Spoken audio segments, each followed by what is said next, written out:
देख रहे हैं उत्तराखंड उत्तर प्रदेश न्यूज 24, आपका अपना चैनल भरोसे का प्रतीक।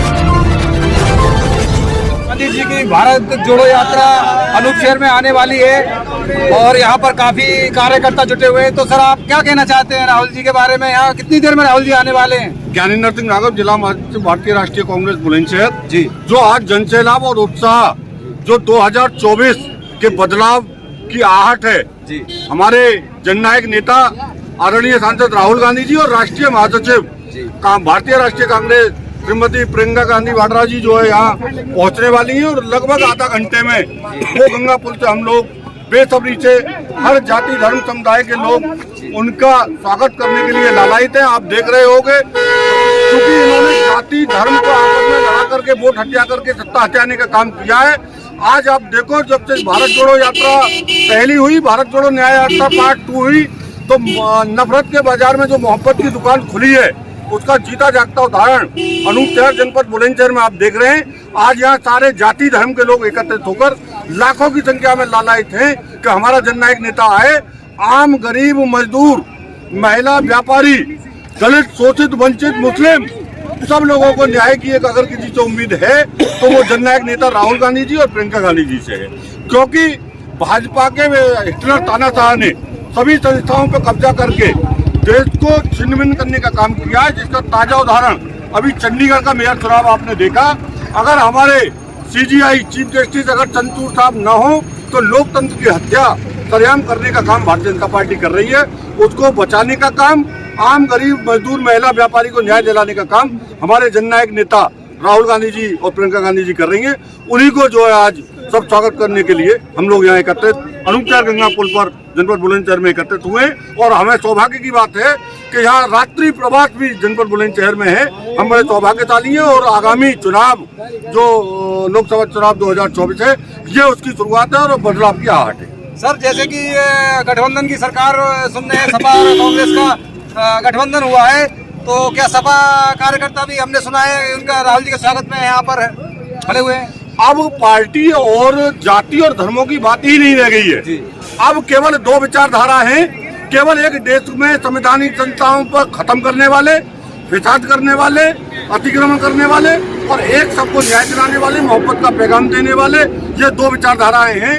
उन्हीं विचारधाराओं के साथ सभी जाति धर्मों के लोग जो संवैधानिक सरकारी व्यवस्था में विश्वास रखते हैं वो आदरणीय जननायक नेता राहुल गांधी के साथ है। समाजवादी पार्टी के सभी कार्यकर्ता और पदाधिकारी यहाँ उपस्थित है। आदरणीय अखिलेश यादव जी के जो गठबंधन अभी हुआ है वो उनको निर्देश प्राप्त है, वो उनके निर्देश के साथ साथ और प्रत्येक पार्टी के यहाँ कहना ठीक नहीं है, यहाँ भारतीय जनता पार्टी के कार्यकर्ता और समर्थक लोग भी राहुल जी की मोहब्बत के पैगाम के देखने के लिए यहाँ उपस्थित है। बहुत बहुत धन्यवाद। देखने को मिला है और आप राहुल जी के यात्रा में आए हैं, तो क्या कहना चाहते हैं सर? मैं कांग्रेसियों के प्यार का ऋणी हूँ और मेरा कांग्रेसियों के लिए मेरे खून का एक एक मेरे खून का रक्त इनके लिए जो है मेरा बहता है। और मेरे बड़े भाई बहुत ही संस्कारवान पूर्व मुख्यमंत्री बनवारी दास जी के बेटे हरेंद्र अग्रवाल जी, मैं इनको इतना मानता हूँ, इनका आदेश टाल नहीं सकता था। इंदिरा जी मेरी आदर्श हैं और आज इंदिरा जी के पोते यहाँ आ रहे हैं। मैं इमोशनली, जबकि मैं आजकल राजनीति से दूर हूँ, मगर जब मैं राजनीति से दूर हुआ था प्रियंका जी ने मुझे बुलाया था, किन्हीं बातों को लेकर मेरी नाराजगी, मेरा दिल दुखा था। मैं प्रियंका जी से वादा करके आया था कि प्रियंका जी आपके अंदर मैं इंदिरा जी की मूर्ति देखता हूँ और मैं इसलिए आपसे इमोशनली प्यार करता हूँ, इसलिए मैं कांग्रेस तो छोड़ नहीं सकता, मैं राजनीति छोड़ रहा हूँ। और आज मैं उसी प्रण पर अपने पर कायम हूँ। आज मैं राजनीति से दूर हूँ, मगर जैसा हरेंद्र अग्रवाल जी ने कहा, मेरे दिल में कांग्रेस है, कांग्रेस को मैं अपनी माँ मानता हूँ। राजनीति से दूर हूँ मगर कांग्रेस के प्रति मेरे दिल में आज भी प्यार है। और मैं इस मौके पर ये कहना चाहता हूँ, राहुल गांधी देश में एक ऐसे नेता हैं जो गरीबों की और अमीरों के बीच में जो खाई हो गई है उसे बांटने का काम कर रहे हैं। राहुल गांधी एक ऐसे निडर नेता हैं और एक ऐसे ईमानदार नेता हैं। मैं उस बहादुर आयरन लेडी इंदिरा गांधी के बहादुर पोते राहुल गांधी के लिए यहाँ पर चलकर आया हूँ। जिस तरीका से राहुल गांधी ने भारत में जिस तरीका से नफरत फैली हुई है नफरत के बाजार में जो प्यार की दुकान खोलने का काम राहुल जी ने किया है, मैं राहुल जी के कृतित्व से, राहुल जी के व्यक्तित्व से बहुत प्रभावित हूँ, उनसे इमोशनल प्यार करता हूँ और इसलिए मैं सर, जैसे आप पहले जिलाध्यक्ष रहे तो आपने काफी जिले पर कांग्रेस को जो आगे बढ़ाया है, जोड़ने में मेहनत की है, तो आगे भी सर आप कांग्रेस का नेतृत्व करेंगे या 2024 के इलेक्शन में क्या आप भूमिका रहेगी आप? ये मुझे जिलाध्यक्ष बना के कांग्रेस ने मेरे पे एहसान किया था, मगर मैंने कोई यहाँ कामयाबी से वो काम नहीं किया। ये संगठन का काम एक टीम वर्क होता है। मेरे साथियों ने जो मेहनत की थी, अगर मेरे कार्यकाल में अगर यहाँ पर कुछ काम हुआ तो उसका श्रेय मैं अपने साथियों को देना चाहता हूँ, क्योंकि संगठन एक टीम वर्क है और साथियों के बलबूते पर ही संगठन चलता है। जी सर, संगठन मजबूत करने के लिए आपने बहुत प्रयास किया सर? नहीं, मैंने प्रयास किया मगर अपने साथियों के बलबूते पर किया। साथियों ने बहुत मेहनत की। मैं इस मौके पर इतना जरूर कहना चाहता हूँ, कई बार लोग इन यात्राओं को और इसको सिर्फ राजनीतिक चश्मे से देखते हैं, मगर राहुल गांधी को ना तो मोदी से कोई बैर है, ना किसी नेता से व्यक्तिगत बैर है। राहुल गांधी जी को नीतियों से दिक्कत है, जो नीतियां खराब हैं, जो आज देश में महंगाई बढ़ रही है, जो देश में भ्रष्टाचार बढ़ रहा है। राहुल गांधी इन नीतियों के खिलाफ लोगों को न्याय दिलाने के लिए भारत जोड़ो न्याय यात्रा निकालने के मिशन पर हैं और उनका मिशन सिर्फ और सिर्फ जो गलत नीतियां सरकार की देश में चल रही हैं और जो किसानों के खिलाफ, देखिए आज तक का इतिहास है कि भाजपा की सरकार जब जब भी आई है किसान संकट में आया है। आप ये बताइए कि जब ये सत्ता से बाहर होते हैं तो किसान के नाम पर सत्ता माने के लिए बात करते हैं कि किसान की आमदनी दोगुनी करेंगे, किसान की फसल की कीमत सही देंगे। मैं तो इस पर ये कहना चाहता हूँ, कहाँ की आग का शोला कहाँ भड़का दिया तूने, कहाँ की आग का शोला कहाँ भड़का दिया तूने, यहाँ कुछ कह दिया तूने, वहाँ कुछ कह दिया तूने। बहुत बहुत धन्यवाद। सत्ता हासिल करने के लिए तो किसानों के लिए बड़ी बड़ी बातें करते हैं। आज किसान एक एमएसपी, विशेष मांग उनकी एक एमएसपी की है। आपको क्या तकलीफ है? अगर आप एमएसपी का कानून ले आए, एमएसपी की गारंटी का कानून लाकर किसानों का अगर सम्मान करें तो आपको क्या तकलीफ है इसमें? तो राहुल गांधी किसी व्यक्ति विशेष के खिलाफ नहीं, सरकार की नीतियों के खिलाफ और लोगों को न्याय दिलाने के लिए यात्रा निकाल रहे हैं। बहुत बहुत धन्यवाद। तो न्याय यात्रा का आगमन है बुलंदशहर में। स्कूल के आगे किस तरह की तैयारियाँ हैं और लगभग कितनी देर में यहाँ आने वाली है? देखिए, सबसे पहले मैं अपने बारे में आपको परिचय दे दूँ। शाकिर अली नाम है हमारा, नेशनल कोऑर्डिनेटर हूँ मैं और उत्तर प्रदेश का अल्पसंख्यक विभाग का मैं इंचार्ज हूँ। और इसी सिलसिले में हम लोग ने यहाँ चंदौली से शुरू किया यात्रा। राहुल जी की यात्रा उत्तर प्रदेश के बॉर्डर में चंदौली से एंट्री हुई, उसके बाद प्रयागराज, मुगल सराय, सारा अमेठी, रायबरेली होते हुए लखनऊ के बाद कानपुर समापन फर्स्ट स्टेज का हुआ।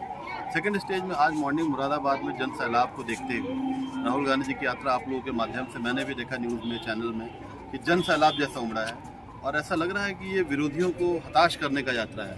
ये यात्रा राहुल जी ने न्याय की यात्रा शुरू की है। अभी अगले यहाँ देखिए पब्लिक कैसे सैलाब के रूप में यहाँ भी आ गई है।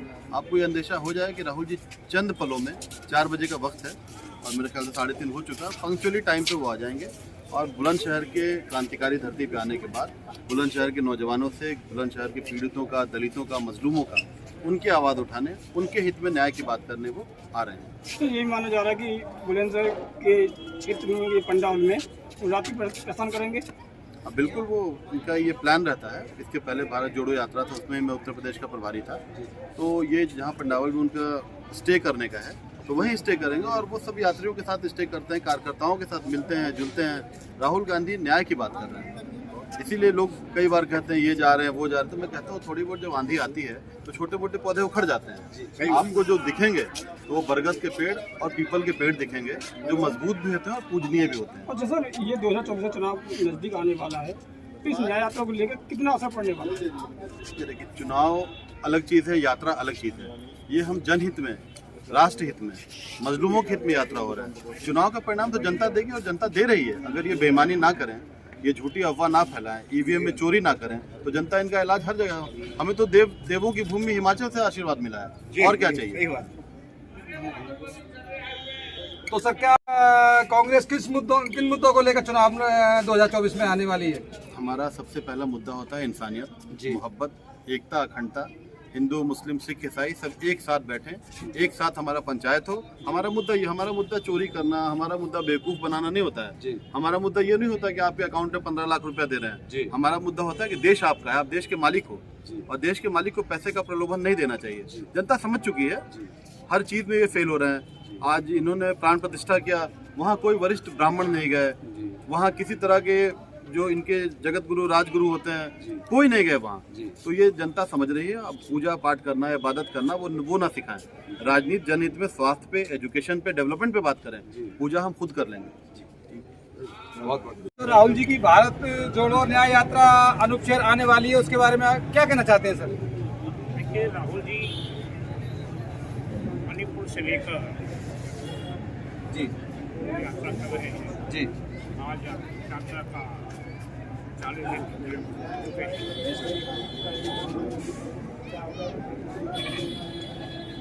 बंगाल, बिहार होते हुए जी प्रदेश में चंदौली से उन्होंने 16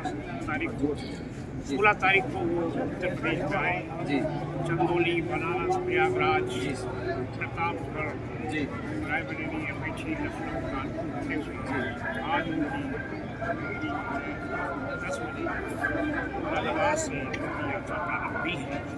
आप सभी जानते हैं देश का कारण आपसे मिलने का नहीं सर आए और आपको देख के और भी कुछ की आवाज़ उठाने के लिए, लोगों को न्याय दिलाने के लिए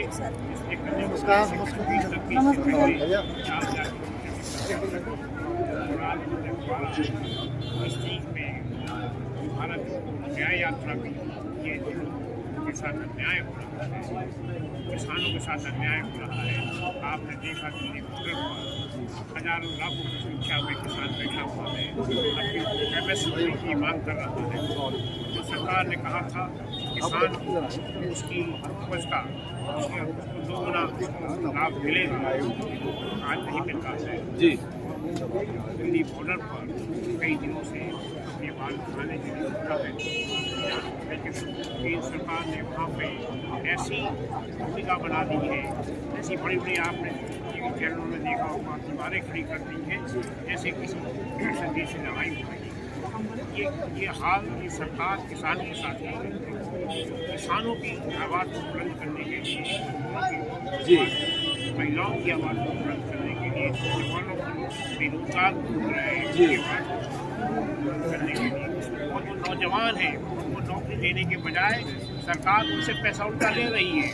उनसे 500 रुपये हर छात्र का परीक्षा का लेती है, करोड़ों रुपया तो सरकार के पास इकट्ठा होता है, फिर पेपर लीक हो जाता है, जी वो मायूस हो जाते हैं। ये सब आवाज़ बढ़ाने के लिए राहुल गांधी जी आज यहाँ के बीच में आ रहे हैं, गंगा के इस किनारे पर पवित्र भूमि से यहाँ पर बसे शहर के अंदर पदार्पण कर रहे हैं। सारे पूरे जनपद की स्वागत करने बल देने की आवाज़ में उनकी आवाज़ मिलाने के लिए, उनकी आवाज़ को, ताकि उनकी आवाज़ और बुलंद हो सके, इसलिए हम यहाँ एकत्रित हुए हैं। और आज इस अवसर पर हमारे भाई शिवपाल सिंह जी यहाँ पे पधारे हैं। तो देखिए, उन्होंने कांग्रेस का अध्यक्ष पद त्यागा, लेकिन कांग्रेस उनके दिल में बसी हुई जी। आज राहुल जी शास्त्री जी भी निकल आए, मौका नहीं दिया जी। हम लोगों ने अनुरोध किया कि आप यहाँ आए जी। आज बहुत खुशी हुई, भाई शिवपाल सिंह जी आज आए हुए हैं, हमारे बीच में हैं। मैं उनका भी हार्दिक स्वागत करता हूँ, अभिनंदन करता हूँ, नमन करता हूँ कि वो आज राहुल जी की यात्रा में उनको अभिनंदन करने के लिए यहाँ उनकी आवाज़ में अपनी आवाज़ को बुलंद करने के लिए आए। Thank you sir, thank you sir.